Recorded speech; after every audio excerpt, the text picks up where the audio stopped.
Bukod sa Rather, Council binanggit may proceed. mong confession, ano pa kung mayroon man ang iyong sinuri, kaugnay pa rin ng gravity at seriousness ng banta? May tuturin po natin ito na mabigat at seryoso sapagkat alam niyo po ang NBI, meron po kaming mga foreign counterparts na sa investigation din na patuloy namin pong nakakausap at nakakaugnayan. At kasama po ron namin pinag-uusapan ng mga pangyayari sa kanilang lugar, sa ating lugar. At papag-aralan po kung paano kami magkakaroon po ng collaboration at pagtutulungan. At kung saan po sa amin pong pakikipag-usap rito ay atin pong napag-usapan ang tungkol po sa ginawang pagbabanta ng Pangulo, ng pangalawang Pangulo sa ating Pangulo. At lumalabas po sa aming mga usapan na sinasabi na ito ay seryoso na pagbabanta. At sinabi pa nga na kung sa kanilang jurisdiction ito nangyari, maaaring hanggang ngayon, nakakulong ang nagbanta na Vice Presidente o maaaring natanggal na sa pwesto ang Vice Presidente na nagbanta sa Pangulo. Maraming salamat sa iyong paglilinaw kaugnay ng gravity at seriousness. Puntahan natin yung pangatlong batayan, identity. Mr. Witness, ano ang inyong sinuri kung mayroon man kaugnay ng identity ng pinagmumula ng banta?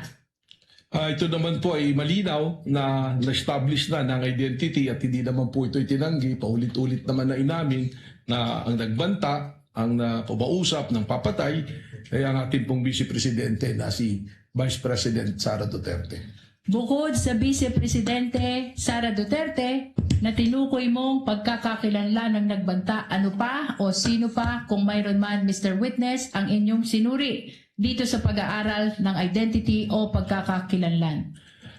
Sinama na rin po namin dito ang tuloy-tuloy na mga banta, kahit na po ng mga ordinaryong individual, at kasama na rin po rito ang patuloy na banta po na nabanggit po ng ating pong Mayor Baste Duterte po. Puntahan naman natin ang pang-apat ninyong batayan, capacity. Ano ang inyong mga sinuri kaugnay ng capacity to execute threat? Unang-una po daming tiningnan sa capacity o kapasidad na nagturan ng pagbabanta o pakikipag-usap na sa pagpatay. Alam naman po natin ang Vice Presidente may malawak na network. Alam po natin na matagal ding nangungkulang Pangulo ang kanyang ama po. At sila po, regionally, ay sila rin kinikilala dyan po sa Davao. Ibig sabihin po, marami po silang network na maaari ding ibilang natin dito yung mga men in uniform sa Philippine military po natin, sa kapulisan. Ito po ay ating ipinactor in na kasama po doon sa kapasidad na kayang gawin po ang kanyang sinabing pagpapapatay. Binanggit mo ang network ng dating Pangulo, ganun din na ang ama ay dating Pangulo. Binanggit mo ang network ng Vice Presidente. Ano pa ang inyong sinuri kung mayroon man kaugnay pa rin ang capacity ng pinagmumula ng banta? Alam po natin na kanina nabanggit ko na yung pagiging kasama sa pagtatatag ng Davao Death Squad. At alam naman natin kung ano ang kakayahan ng Death Squad na pumatay ng mga tao through AJK. Ibig sabihin po, pag ating ito ibinilang, kasama po ito sa kapasidad ng ating Vice Presidente na maisagawa po ang kanyang plano.